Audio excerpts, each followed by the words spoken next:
Agustus tahun 1944. Langit pagi di Morotai, sebuah pulau kecil di Kepulauan Halmahera, bergemuruh oleh deru mesin-mesin pesawat tempur sekutu. Asap hitam mengepul di cakrawala ketika kapal perang Amerika dan Australia menembakkan artileri berat ke garis pantai. Tujuannya jelas, merebut pulau strategis ini dari tangan Jepang, membuka jalan menuju Filipina. Di atas gelombang yang memantul sinar matahari tropis, kapal pendarat Higgins Boat berbaris seperti kawanan logam raksasa. Tentara-tentara dari Divisi Infanteri ke-31, kebanyakan dari Amerika dan Australia, bersiap di dalamnya. Mereka menggenggam senapan M1 Geron, Karaben dan Thompson, menatap pantai yang makin dekat. Suara peluit perwira menggema di udara asin. 30 seconds. Head ready. Head ready, teriak seorang sersan Amerika di antara deburan ombak. Namun di tengah persiapan brutal itu, sesuatu yang ganjil menarik perhatian beberapa prajurit di kapal depan. Di antara rerimbunan pohon kelapa yang terbakar, sebuah kain berkibar di ujung bambu panjang. Warnanya mencolok, merah di atas, putih di bawah. Seorang tentara Australia, Private Jack Lonsdale, sempat tertegun. Bloody hell ... That's not Japanese, is it? Katanya, menyipitkan mata di balik kacamata debunya. Bendera itu berkibar anggun melawan angin perang, bukan Hinomaru Jepang, bukan Union Jack Inggris, apalagi Stars and Stripes Amerika, tapi sebuah warna yang asing bagi pasukan sekutu, merah dan putih, horizontal. Para prajurit saling berpandangan, kebingungan. Di tengah wilayah yang masih diduduki Jepang, siapa yang berani mengibarkan bendera itu? Begitu kapal pendarat menyentuh pasir, dentuman mortir mengguncang tanah. Pasukan langsung berlindung di balik kawah-kawah ledakan. Namun, di sela-sela tembakan, mereka mendengar sesuatu yang tak mereka duga. Teriakan dalam bahasa yang tidak mereka kenal, tapi jelas bukan Jepang. Merdeka! Teriakan itu menggema dari balik semak-semak. Sersan Lonsdale spontan menunduk, memandangi sosok-sosok yang muncul dari hutan. Sekelompok pria muda berseragam tidak seragam. Beberapa mengenakan kemeja robek, celana militer bekas, sebagian bertelanjang dada. Mereka membawa senapan tua, parang, dan bahkan tombak bambu. Di lengan mereka terikat kain merah putih. Salah satu dari mereka maju ke depan sambil mengangkat tangan. "Kami bukan musuh. Kami orang Indonesia!" Kata itu terdengar asing di telinga pasukan sekutu. "Indonesia?" tanya seorang kapten Amerika. Bingung, ia melirik penerjemahnya. Tapi tak ada yang tahu pasti siapa mereka. Para pemuda itu, sekitar 20 orang, mendekat hati-hati. Di belakang mereka, bendera merah putih itu berkibar semakin jelas di bawah sinar matahari tropis. Kapten itu mengangkat tangannya, memberi isyarat untuk menahan tembakan. "Hold your fire," serunya.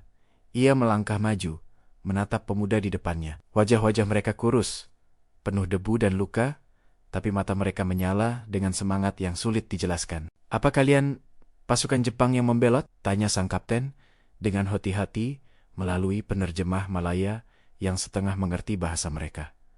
Pemuda itu menggeleng tegas. "Tidak, kami melawan Jepang. Kami orang Indonesia. Kami berjuang untuk merdeka hening sesaat." Hanya suara ombak dan letupan jauh yang memecah udara. Kata merdeka diulang lagi. Lebih keras kali ini, seolah ingin memastikan dunia mendengarnya. Di tengah perang global antara kekuatan besar, para tentara sekutu tiba-tiba menyadari sesuatu yang tak pernah mereka duga. Ada bangsa lain yang sedang berjuang di medan yang sama, tapi bukan demi Amerika, Inggris, atau Jepang. Mereka berjuang demi tanah air mereka sendiri, yang bahkan belum diakui dunia. Bendera merah putih itu bukan sekadar kain. Ia adalah pernyataan perang dari rakyat yang menolak dijajah oleh siapapun. Dan bagi pasukan sekutu yang menyaksikannya hari itu di Morotai, pemandangan itu adalah kejutan yang tidak akan pernah mereka lupakan. Setelah pertemuan menegangkan itu, suasana di pantai Morotai perlahan mereda. Pasukan sekutu kini berhadapan bukan dengan musuh, melainkan dengan sekelompok orang yang tak terduga. Pejuang lokal yang mengaku sebagai orang Indonesia, Kapten Raymond Carter dari Angkatan Darat Amerika, memandang mereka dengan rasa ingin tahu yang mendalam. Ia telah bertugas di Filipina dan Papua, tapi belum pernah mendengar tentang pasukan rakyat yang mengibarkan bendera merah dan putih seperti itu. "Who are these people?" gumamnya, nyaris kepada dirinya sendiri. Salah seorang pemuda memperkenalkan diri dengan logat berat tapi jelas. "Nama saya Abdullah Tahir, kami pejuang dari Tobelo. Kami melawan Jepang sejak 1942. Kapten Carter menatapnya dengan penuh perhatian. Tubuh Abdullah kurus, pakaiannya kompang camping, tapi tatapan matanya kokoh, sama kokohnya dengan suara yang keluar dari bibirnya. Lewat penerjemah, improvisasi, yang berasal dari prajurit Malaya, Carter perlahan memahami kisah luar biasa di balik kemunculan bendera itu. Ketika Jepang menduduki Hindia Belanda pada awal 1942, banyak penduduk lokal awalnya menyambut mereka sebagai pembebas dari kolonialisme Belanda. Namun harapan itu hancur seiring waktu. Kekejaman militer Jepang di wilayah Maluku dan Halmahera, kerja paksa, penyiksaan, dan kekurangan makanan memicu perlawanan diam-diam di antara rakyat. Abdullah Tahir dan teman-temannya, sebagian bekas pelaut dan nelayan, membentuk kelompok gerilya di pedalaman hutan. Mereka bersembunyi di antara rawa dan bukit, menyerang konvoi Jepang dengan senjata seadanya. Kadang mereka berhasil merebut senapan Arisaka dari tentara yang tewas, kadang hanya mengandalkan parang dan tombak bambu. Selama 2 tahun, mereka hidup dari hasil hutan dan bantuan rakyat desa yang setia, meski terancam hukuman mati. Mereka kehilangan banyak teman, tapi semangat untuk merdeka tak pernah padam. Dan kini, ketika kapal-kapal sekutu mendarat di Morotai, mereka melihat kesempatan. Kami pikir Amerika datang untuk mengusir Jepang, kata Abduja. Tapi kami juga ingin dunia tahu. Kami pun berjuang untuk tanah kami sendiri. Kapten Carter terdiam lama. Baginya, perang ini adalah soal strategi militer, peta, dan logistik. Tapi bagi pemuda-pemuda ini, perang adalah soal kehormatan, tanah, dan kebebasan. Sementara itu, seorang perwira Australia, Letnan Jack Lonsdale, memeriksa bendera merah putih yang dibawa Abdullah. Kainnya kusam, dijahit dari potongan spray dan seragam bekas, tapi warnanya mencolok di bawah cahaya matahari sore. Beautiful, gumam Lonsdale pelan. Simple, but powerful. Kabar tentang bendera misterius itu cepat menyebar di antara unit-unit sekutu. Di markas logistik pantai, para tentara berbincang heran.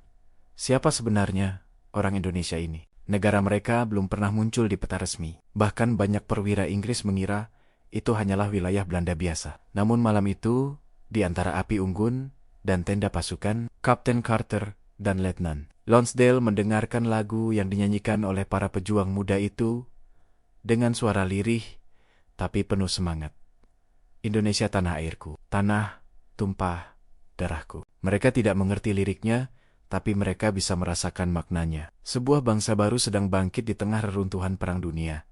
Dan para saksi pertama yang menyadarinya bukan diplomat atau jurnalis, tapi para tentara di garis depan. Keesokan harinya, Carter menulis laporan resmi kepada komandonya, Encountered Local Resistance Group, claiming to fight against Japanese occupation. They identified themselves as raised a red and white flag, possibly symbol of independence. Recommend further liaison potential allies. Namun laporan itu, seperti banyak laporan lainnya di masa perang, terselip di tumpukan dokumen operasi. Dunia belum siap mendengar tentang Indonesia. Tapi, di mata mereka yang melihat bendera itu pertama kali, pesan sudah jelas. Perjuangan kemerdekaan tidak bisa dipadamkan. Di tengah perang global yang mengubah dunia, secarik kain merah dan putih itu menandai kelahiran sebuah bangsa, jauh sebelum dunia mengenalnya secara resmi. Beberapa minggu setelah peristiwa itu, Pantai Morotai telah berubah menjadi basis operasi sekutu yang sibuk. Ratusan kapal perang berlabuh di perairan sekitar, sementara pesawat-pesawat Dakota dan Penjang-38 Lightning melintas di langit, menandai bahwa invasi besar ke Filipina sudah di depan mata. Namun, di balik hiruk-pikuk perang global itu, sebuah pertemuan rahasia terjadi di sebuah pondok kayu sederhana di tepi hutan. Di sana, Kapten Raymond Carter dan Letnan Jack Lonsdale duduk berhadapan dengan 3 tokoh perlawanan lokal. Abdullah Tahir, seorang guru tua bernama Hasan Basri, dan pemuda berwajah tegas bernama Abdul Rahman. Di atas meja tergeletak peta tua Hindia Belanda yang mulai usang. Abdullah menunjuk ke wilayah timur peta itu dengan ujung pisaunya. Jepang masih kuat di Halmahera dan Ternate, tapi rakyat sudah muak. Kami bisa bantu sekutu, tapi kami punya satu syarat. Kapten Carter mengangkat alis. Syarat? Abdullah menatapnya tajam. Kalau kami bantu kalian lawan Jepang, kalian harus tahu, kami bukan Belanda, bukan Jepang. Kami Indonesia. Kami tidak mau dijajah lagi. Setelah perang ini berakhir, ruangan seketika hening. Di luar, suara jangkrik dan debur ombak menggantikan dentuman artileri. Lonsdale memandang Carter dengan ragu. They're serious, Mate, katanya pelan, they want recognition. Carter tahu ia berada di posisi sulit. Sebagai perwira Amerika, ia tidak punya wewenang untuk membahas politik kolonial. Tapi, di matanya, para pejuang ini bukanlah sekadar penduduk lokal. Mereka adalah tentara tanpa negara, tapi dengan keyakinan yang lebih kuat dari banyak pasukan profesional yang pernah ia lihat. Setelah jeda panjang, Carter akhirnya berkata, "If you help us against Japan, we'll make sure your efforts are known. I can't promise more. But I will remember." Abdullah mengangguk. "Cukup. Kami tak butuh janji. Kami hanya ingin dunia tahu kami pernah berdiri sendiri." Sejak hari itu, pasukan rakyat Indonesia di Morotai mulai bekerja bersama intel sekutu. Mereka mengenal setiap jalan di hutan, setiap gua tempat Jepang bersembunyi, dan bahkan jalur suplai yang tak terdeteksi di pantai utara. Dengan peralatan seadanya, mereka membantu mengamankan daerah-daerah terpencil dan mengirim informasi tentang pergerakan pasukan Jepang di Halmahera. Dalam laporan-laporan militer Amerika, mereka disebut dengan kode local irregulars, friendly, highly motivated. Namun di kalangan mereka sendiri, nama yang digunakan jauh lebih sederhana. Tentara Merah Putih malam panjang di hutan menjadi saksi kolaborasi aneh itu antara prajurit modern dengan senjata otomatis dan pemuda-pemuda desa yang membawa parang dan keyakinan. Mereka berpatroli bersama, berbagi makanan kaleng dan cerita. Suatu malam, ketika hujan tropis turun deras, Carter duduk bersama Abdullah di bawah atap daun sagu. Api unggun kecil berkelap-kelip di antara mereka. "Kau tahu," kata Carter sambil menatap kobaran api, "di negeriku, kami juga berjuang untuk kebebasan dulu. Against the British.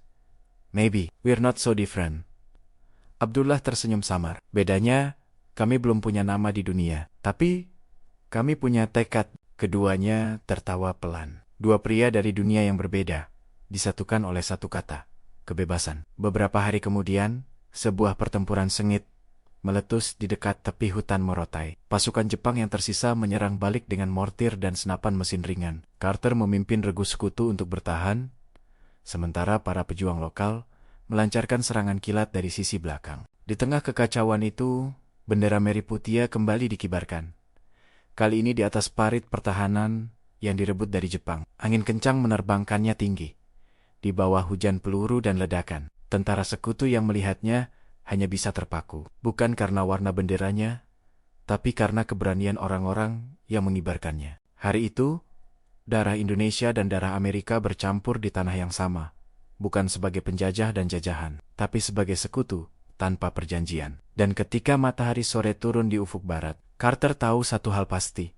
Ia baru saja menyaksikan kelahiran sesuatu yang lebih besar dari perang itu sendiri. Setelah pertempuran di Morotai itu, kabar tentang kelompok tentara Merah Putih mulai menyebar pelan, tapi pasti di kalangan pasukan sekutu. Para perwira logistik, juru radio, hingga koresponden perang yang bertugas di lapangan mulai mendengar kisah aneh itu. Tentang sekelompok pemuda tanpa negara yang berperang di bawah bendera merah dan putih, menentang Jepang, tapi juga menolak Belanda. Salah satu koresponden perang dari Australia, Harold McRae, bahkan menulis laporan rahasia ke markasnya di Darwin.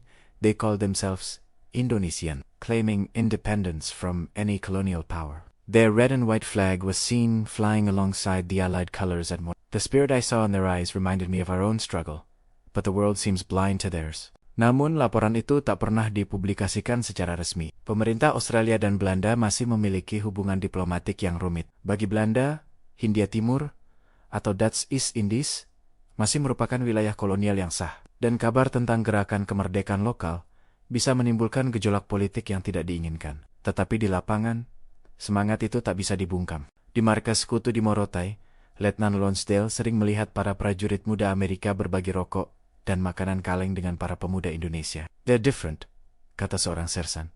"They don't fight for money or rank. They fight for an idea." Sementara itu, Abdullah Tahir dan kelompoknya terus melancarkan operasi kecil bersama intel sekutu. Mereka menandai posisi-posisi Jepang di pegunungan Halmahera, dan dalam beberapa minggu, puluhan bunker musuh berhasil dihancurkan berkat informasi mereka. Namun, semakin besar peran mereka, semakin besar pula risiko yang harus mereka tanggung. Pada pertengahan Oktober tahun 1944, satu unit pejuang lokal yang dipimpin oleh Abdul Rahman tertangkap oleh pasukan Jepang.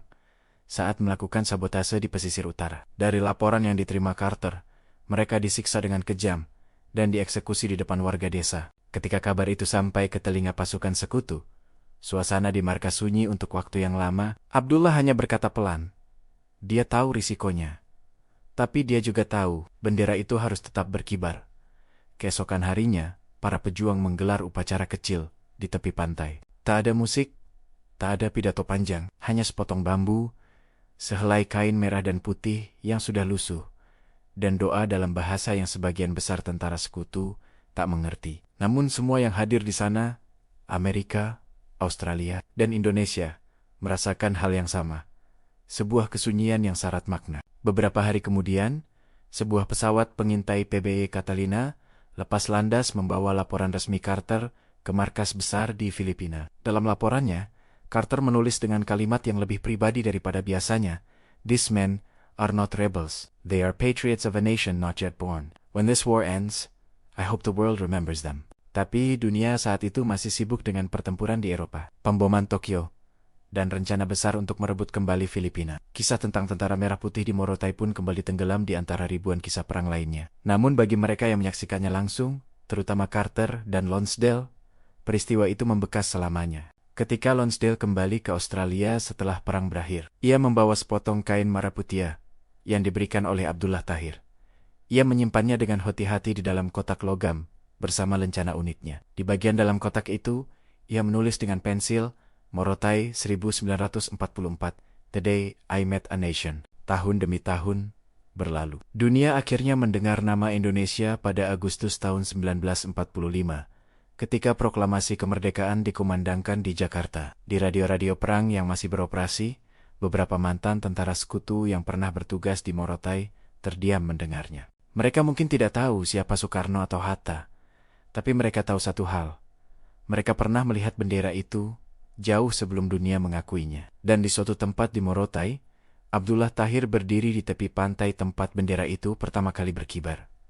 Ia menatap cakrawala dengan mata berkaca-kaca. Di kejauhan, laut yang dulu dipenuhi kapal perang, kini tenang. Dunia akhirnya tahu, katanya pelan. Tapi kami sudah percaya jauh sebelum itu. Ia menatap bendera merah putih yang berkibar lembut di antara angin sore. Kini, tak lagi sebagai tanda perlawanan, tapi sebagai lambang sebuah bangsa yang lahir dari hutan, darah, dan harapan.